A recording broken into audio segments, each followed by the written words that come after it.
Hello everyone and welcome to, well, I guess this is going to be the last video of the year.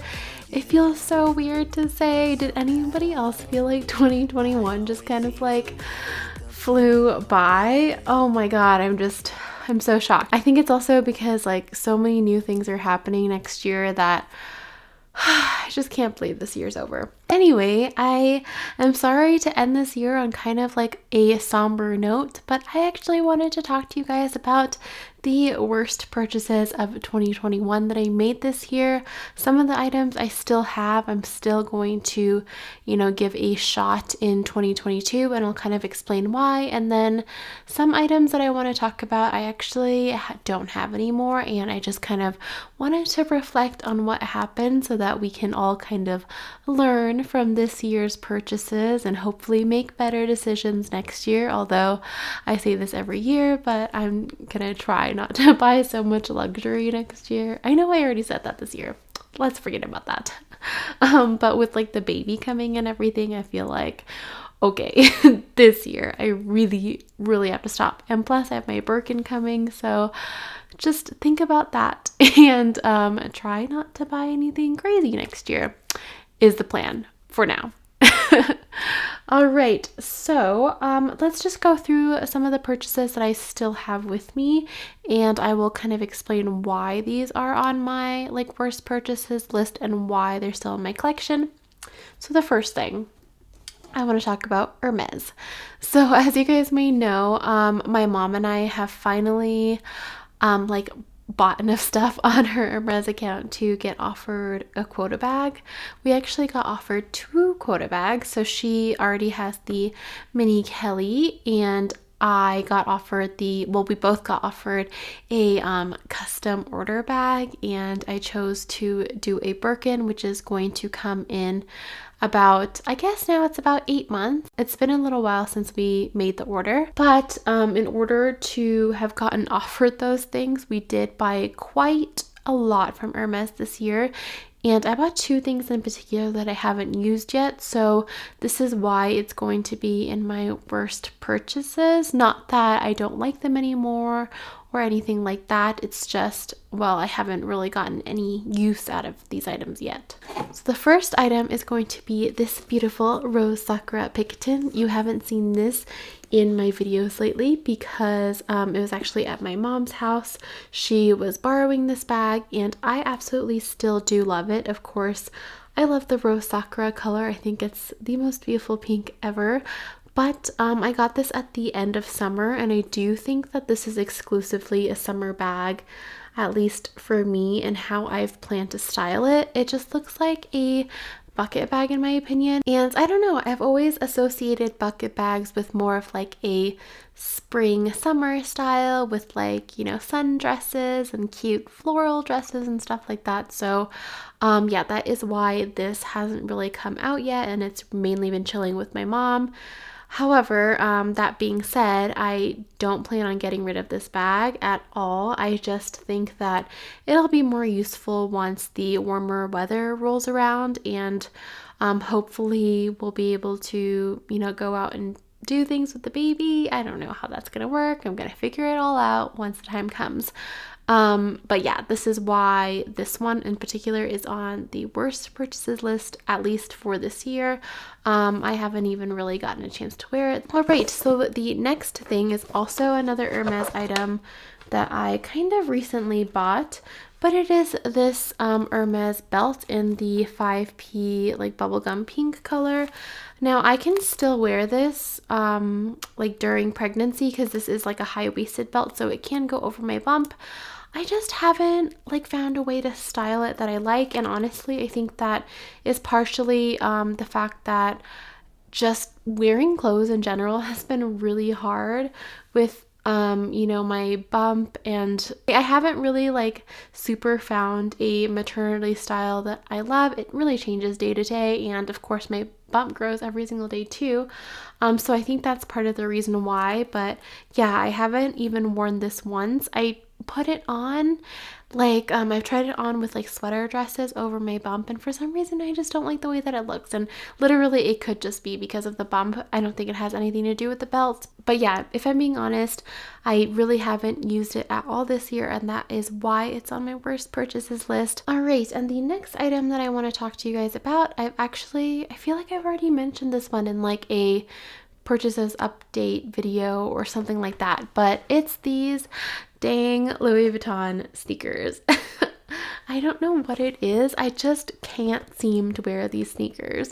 I think it's just because like they're so expensive. I have other luxury sneakers like my Gucci Ace sneakers, for example, but those weren't even as expensive as these ones, and I don't know what it is.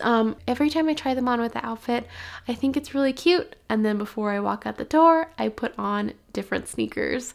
So yeah, these are completely unworn. I don't think it even has to do with comfortability. I feel like every time I try them on, they're very comfortable. So I don't know what it is. I really do think it's just my fear of getting them dirty when they are so special. I mean, I love all the little details of these sneakers so much, and I know if they get dirty I can just clean them, but for some reason in my head I'm just like, no. Yeah, that's probably it, but I don't know. I'm gonna give these another shot. Maybe I can wear them more during the summer next year. I mean, you know, with the baby coming along, I'm probably not going to want to wear heels or anything like that too often. So hopefully I'll get more use out of these during the summer next year. I think I just gotta make up my mind and walk out of the house with them once, and then after the first time I think it'll be easier. It's actually so funny because when I was picking out best purchases, I had such a hard time. I feel like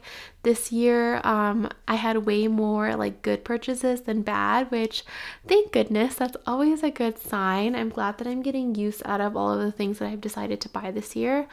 But let's talk briefly about some of the things that I bought that I don't have anymore. So the first thing I wanted to talk to you guys about is that mini Chloe Drew like backpack kind of thing that I bought. I actually got a video sponsorship from Farfetch, and they gave me a credit to buy something off their website, and I chose this bag because I've always been a fan of the Chloe Drew bag, and this was like a new style that I'd never seen before.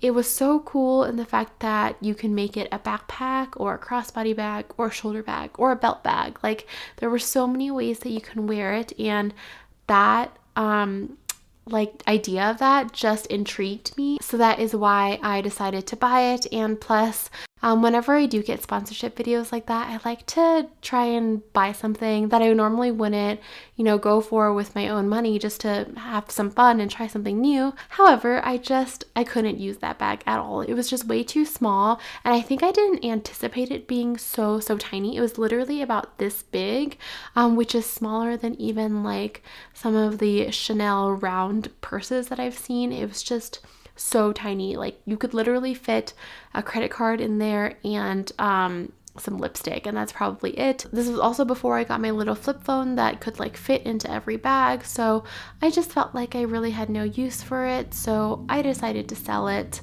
So that is why it's no longer in my collection. Then I did buy 2 Chanel bags. One I unboxed on the channel, and then the second one I didn't, because the first one didn't work out, and I really didn't want to make another like super negative Chanel video on here. So the 2 bags that I'm talking about are the Chanel Classic Medium Flap and the Chanel Small 19, and I bought those both from the 2021 like spring summer collection. They came out with a couple of different pinks this year. There was one that was like a more nude pink and one that was like a lilac pink, but when I first saw them like online, it didn't look like a lilac pink. It looked more of like a true baby pink in my opinion, but then when the pieces came in store, they were more of like a lilac color, and I had already asked my SA to reserve both those bags for me, and I had bought them without like seeing a ton of pictures or without seeing it in real life first. So when they came, I was super disappointed because they were very beautiful. Like, I know a lot of people still love the color, and I like looking at that color. It just wasn't for me and my collection. It was just way too purple, and you guys know that I like more of a you know, warmer toned pink or an orange based pink. So yeah, those I ended up not keeping at all. And yeah, I made a video about unboxing the Chanel Classic Medium Flap, and you know, I explained in that video why I didn't keep it. So yeah, those purchases unfortunately didn't work out, which I'm okay with the fact that the medium didn't work out. I actually, after that video, decided that I really don't need another Chanel Classic Flap in my collection. I have three, so I have two mediums. I have that like beautiful 9, I think it's here, 9 series pink, and then I also have a vintage one from like 1992, and then I also have the jumbo.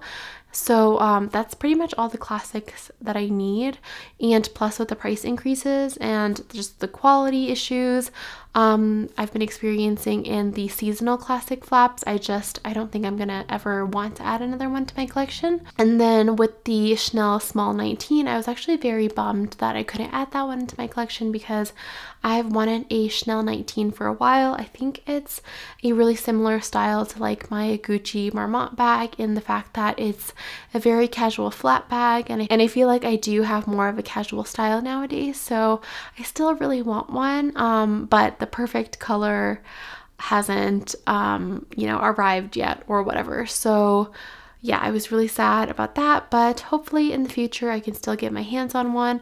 I'm also a little bit afraid that that bag is more of a fad, so I feel like the longer I wait to buy it, I mean, I am waiting still for the perfect one to get made, but the longer I wait, hopefully the longer I have to kind of really assess how well that bag would go in my collection anyway. So it sucks that I spent that much money and had to go through all that process, but at the same time, I'm glad I made that decision and not to keep those bags because I feel like they really wouldn't have worked out in my collection anyway. So yeah, that was all for my video. I hope that you enjoyed hearing about my worst purchases. Like I said, I'm sorry I'm ending the year on such a somber note, but I don't know, it's just kind of like fun to reflect and see, you know, what worked and what didn't. If you do want to see my best purchases, which is, you know, kind of the opposite of all of this, I will link the video that I did last week down in the description box below, so please go check that out. And yeah, I hope that you guys had a good holiday season. I should actually be back from London soon, so hopefully a vlog and a shopping trip haul or something like that is coming soon. I hope that you guys have a great new year. Stay safe in your new year celebrations, and I will see you in 2022. Thank you so much for your support during this year on my channel. I hope that you know, you continue to support me next year as my life is changing so much. And yeah, I'll see you next time. Sorry for the rambling. Bye. Baby, if we talk for a minute.